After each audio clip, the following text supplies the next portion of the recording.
네, 그럼 절대 전략 세워보겠습니다. 토마토 투자클럽의 김영일 전문가입니다. 안녕하세요. 네, 반갑습니다. 김영희 전문가입니다. 네, 오늘 장 어떻게 보셨는지 한마디로 좀 정리해 주세요. 네, 빅 이벤트 앞둔 우리 시장 눈치 보기 장세 진입이라고 말씀드리겠습니다. 지난번에도 이 눈치 보기 장세다라는 진단 내려주셨잖아요. 일주일 전 그리고 현재까지 이런 분위기가 좀 이어지고 있다고 판단을 하시는 거죠? 네, 여전히 이어지고 있다라고 봐야 될 것 같고, 사실 이제 주말간에 좀 이슈를 먼저 살펴보게 되면 고용 지표가 상당히 강하게 나온 모습을 볼 수 있었죠. 미국에서 이 예상치를 상회하는 모습이 나오면서 그동안에 이 시장에 계속적으로 작용해 왔었던 불안감이죠. 고용 지표가 잘 나왔다는 거는 경기가 괜찮은 거고, 그러면은 이 부분 또 이 강한 긴축의 명분이 되겠구나라고 이제 생각을 할 수 있는 부분이었지만, 이제 시장에 그렇게 큰 영향을 끼치는 모습은 보이지는 않는 것 같습니다. 그러면서 이제 곧 FOMC를 앞두고 있음에도 불구하고 이 시장은 고용지표에 대한 부분에 대해서는 큰 영향은 받지 않는 상태로 보여지고요. 아마 이제 이 파월 의장이 긴축 속도 조절에 대해서는 이미 또 발언을 했기 때문에 이 부분을 뒤집을 정도는 아니다라고 이제 시장이 판단을 한 것 같습니다. 그리고 이미 파월 의장이 노동시장에 대해서도 또 불균형이 심하다라고 언급을 했었죠. 그렇기 때문에 이 부분도 마찬가지로 시장에 그렇게 큰 영향을 끼치지 못하게 하는 요소로 작용을 했던 것 같고요. 그러면서 이제 다시 한번 느껴지는 것이 이제는 물가에 대한 우려보다는 내년으로 넘어가면서 경기 침체에 대한 우려감이 조금 더 크다라는 부분을 좀 느낄 수가 있었던 것 같은데, 현재 이 높은 금리 부담 수준 그리고 경기 침체로 인한 이 수요 둔화로 인해서 전체적인 기업들의 실적 하락에 대한 우려감들이 커지고 있는 상태죠.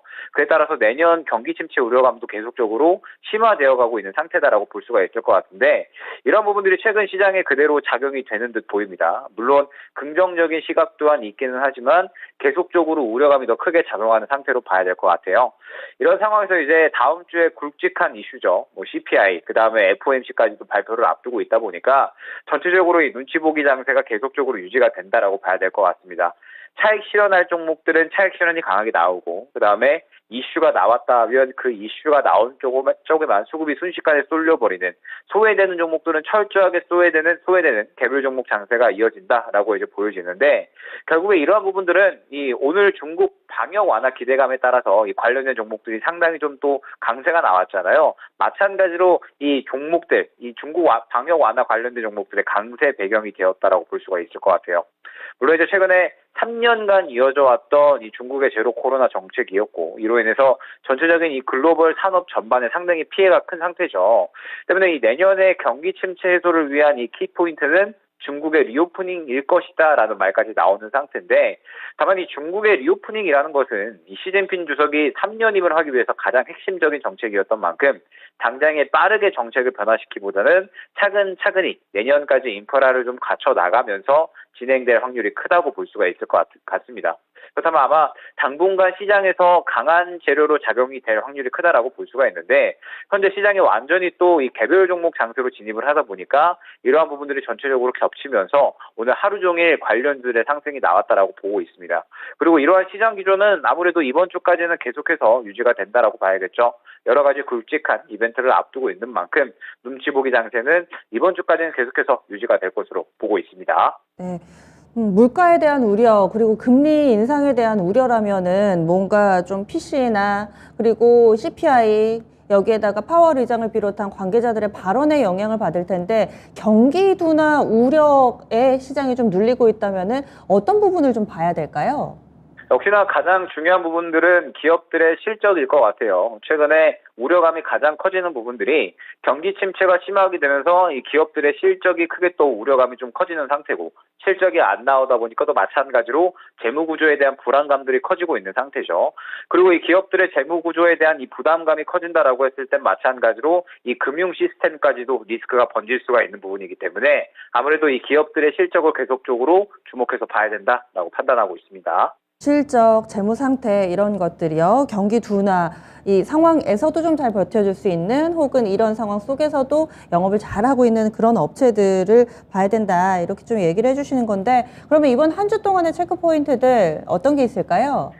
네, 말씀드렸듯이 이제 이번 주부터 해서 빅 이벤트들이 순차적으로 다가오게 됩니다. 먼저 12월 8일 선물 옵션 동시 만기도 예정이 되어 있고요. 그 다음에 다음 주 CPI, FOMC가 발표되는 만큼 전체적으로 이 시장의 투자금은 제한되는 가운데 수급이 들어가는 종목만 들어가는 철저한 개별 종목 장세가 유지가 될 수밖에 없다라고 보고 있거든요.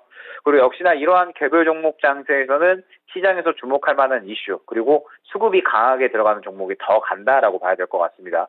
예를 들면 오늘 시장에서 이 중국 방역 완화 관련된 종목들만 보더라도 최근 시장과는 다르게 오전에 상승이 끝나는 것이 아니라 오후까지 계속적으로 수급이 유입되는 모습을 확인을 할 수가 있었죠.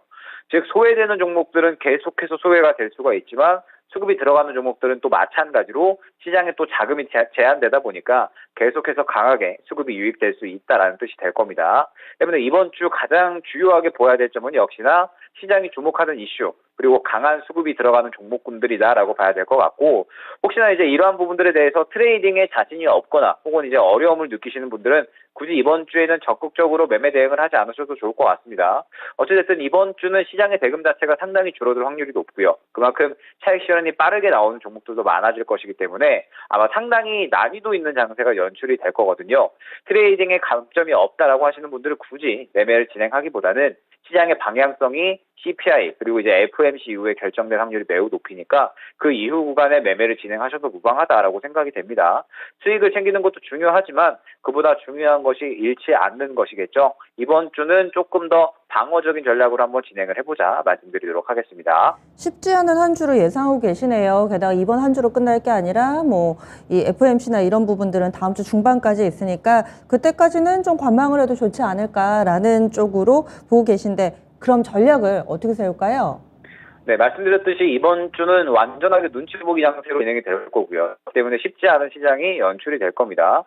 최근에 이제 이 중국 규제 완화 기대감으로 인해서 금요일 혹은 이제 오늘 시장에서 수익을 관련주로 잘 챙기셨던 분들이라면 아마 이번 주에 충분히 챙기실 수 있을 것이라 보여집니다. 지금 흐름을 봤을 때 시장에 지금 수급이 강세로 나오는 종목들은 아마 오늘 혹은 이제 내일까지 그리고 모레까지도 추가적으로 또 수급이 들어갈 확률이 굉장히 높다라고 보고 있거든요. 때문에 이번 주는 트레이딩에 대해서만 완전히 유효한 구간이다라고 봐야 될 것 같고, 혹시나 이제 이 트레이딩에 대해서 말씀드렸듯이 어렵다라고 생각이 되시는 분들은 굳이 매매를 접근하실 필요는 없다라고 여겨집니다. 그러면서 이제 이 중요한 부분이 FOMC 이후에 순환매를 노리자라는 부분이거든요.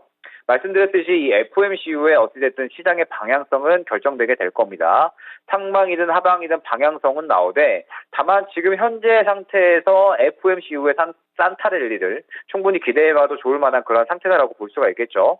최근에 여러 가지 이야기들, 이제 파월 의장의 긴축 속도 조절에 대한 그런 이제 이야기들이라든지, 혹은 이제 추가적으로 또 연준 내에서 긴축을 조금은 좀 이 속도를 조절하자라는 이제 이야기가 나오고 있는 이상, 충분히 이 FOMC에서 긴축 속도 조절에 대한 이야기가 나오면서 이제 어느 정도 이 시장의 훈풍을 불어줄 만한 그런 이제 이슈 자체는 나올 수 있다라고 여겨집니다. 그러면은 이번 FOMC 때 충분히 또 이 시장에서 좋은 이야기가 나온다라고 했을 때, 지금 현재 이 코스피 차트 기준으로 코스피가 2,400선을 좀 지켜주려는 모습을 충분히 보여주고 있거든요. 그러면은 이제 이번 주에 그 정도만 좀 잘 지켜준다라고 하면 아마 다시 한번 이전 고점 부분이죠. 코스피 기준 2,500까지는 충분히 또 다시 한번 상승이 나오면서 다시 한번 또 활발히 순환매가 나올 수 있는 구간이 많아질 것이다 여겨집니다. 그러면서 이제 이 12월 이 말 넘어가면서 우리가 또 준비를 해야 될 것이 4분기 실적주, 그 다음에 1월에 이 또 여러 가지 바이오 학회들, 그 다음에 또 CES 등등 해서 굉장히 여러 가지 종목들이 순환매가 나올 것이다라고 보고 있거든요. 때문에 지금 현재 준비를 해야 될 부분, 집중을 해야 될 부분은 FOMC 이후에 여러 가지 종목들이 굉장히 또 순환매가 많이 나올 것이니까 그 순환매를 한번 잘 준비해보자 말씀드릴 수 있을 것 같습니다. 지금은 준비할 때, 때를 기다릴 때고 하반월부터 뭔가 좀 액션을 하자, 이렇게 계획 세우고 계시네요. 알겠습니다. 다음 시간에 뵙겠습니다. 네, 감사합니다. 네, 김영일 전문가였습니다. 지금은 트레이딩 정도만 가능하다. 그리고 시장 전체적으로 봤을 때는 2,400선 코스피 지수가 지지를 해주는지 여부 중점적으로 보고 있습니다. 저희 준비한 내용 여기까지입니다. 다양한 투자 판단에 대한 도움 말씀드렸고요. 종목의 상승 하락을 보장하지는 않습니다. 날씨가 좀 싸늘합니다. 건강관리 유의하시고요. 내일 아침 다시 찾아뵙도록 하겠습니다. 함께해 주신 여러분 고맙습니다.